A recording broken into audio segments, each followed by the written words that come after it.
You know, I learned something new today. It must suck being the Daily Wire right now. And it must suck even more being a certain someone. But hey, you know what they say. Get what you f***ing deserve! And it must be amazing being Brett Cooper right now. For those who don't know, this whole thing started on December 11th of last year when Brett Cooper announced that she was leaving the Daily Wire. There was a lot of speculation as to why, since, well, let's be honest, it was her show, The Comments Section with Brett Cooper, and it was one of the most popular shows on the network too.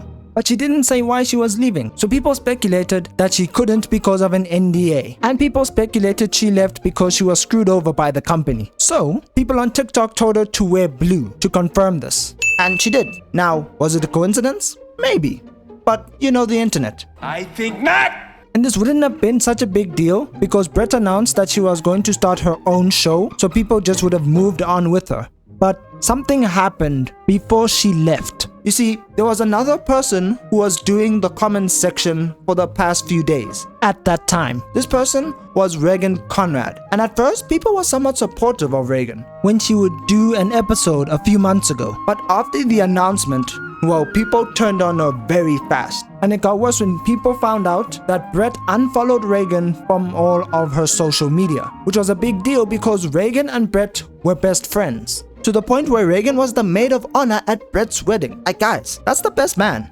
But for girls. She also unfollowed one of the co-founders of the Daily Wire, Jeremy Boring, which implied that she wasn't on good terms with Jeremy, since she didn't unfollow Ben Shapiro. Then a few weeks later, Reagan's cousin made a TikTok video, which is now deleted, trying to defend her cousin, and it didn't go so well. See, she tried to make Brett out to be the bad guy for not supporting Reagan becoming the new host. She also said that Brett asked Reagan to go with her to do their own thing, and that Reagan really wanted to take the job. Now, let's be honest, this didn't help the situation. In fact, it actually made things worse, and it kind of proved that Reagan did betray Brett, but we'll get to that later. And to make matters worse, a Reddit post was made by someone who claimed that they knew both Brett and Reagan. And they said that not only did Reagan plan to leave with Brett initially, but she changed her mind after being the host for a few days and decided to stay with the company because she loved being the host and she loved the spotlight. The post also mentioned that Brett left due to management and being mistreated, which does line up with what other hosts have said about how bad it is to work for the Daily Wire. And again, if this is true about the whole management situation, this makes Reagan look even worse. Now, this is a Reddit post, so we will have to take it with a grain of salt. But can you believe it? It didn't end there because the co-founder,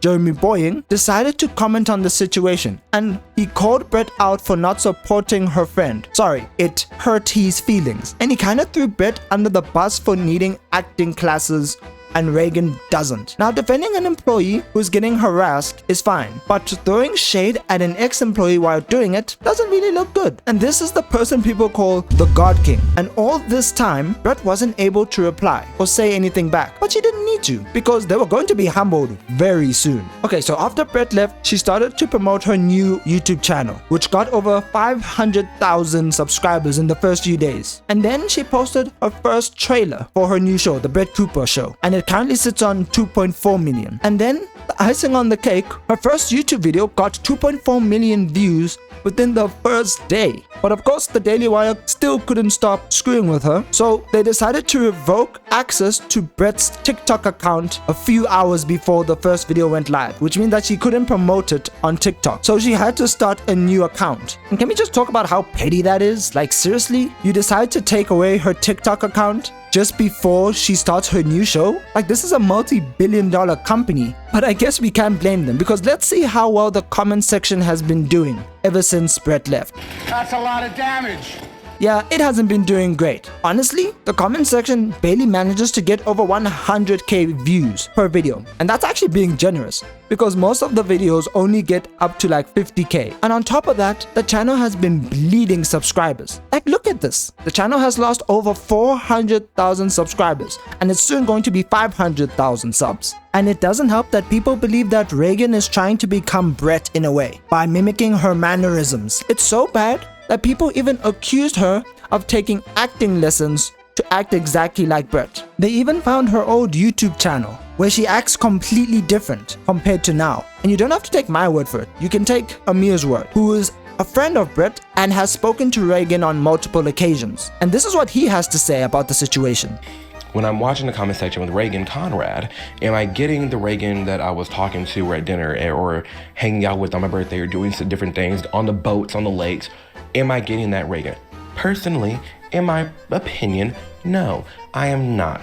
There's a difference between being identical versus being yourself. Now, I have nothing against Reagan, and yes, some people feel sorry for Reagan because she was put in a tough situation by the company, but I don't fully agree with this. Sure, she was given a great opportunity and she took it, but that opportunity only came because her best friend got screwed over by that company. And yes, it might have been riskier to go with Brett and leave the company, but people only watched the comment section because of Brett. Again, it was her show, which means that most of the fans were going to go with Brett anyway. And if Reagan wanted to be on camera or also host, she could have spoken to Brett about hosting the show together or have her do some episodes on the channel. But that's not what happened. And instead, people now see Reagan as a copy of Brett. And why would they want to watch a copy when the real one is still there? And they also see her as a backstabbing friend. And all of this is what resulted in the comment section just failing as a platform now. And the Brett Cooper Show will keep on growing and growing. But that's all from me. And if you enjoyed the video, please don't forget to like, comment, and subscribe. And if you want to see a video about how bad leaders can be in disasters, you can click on this video here.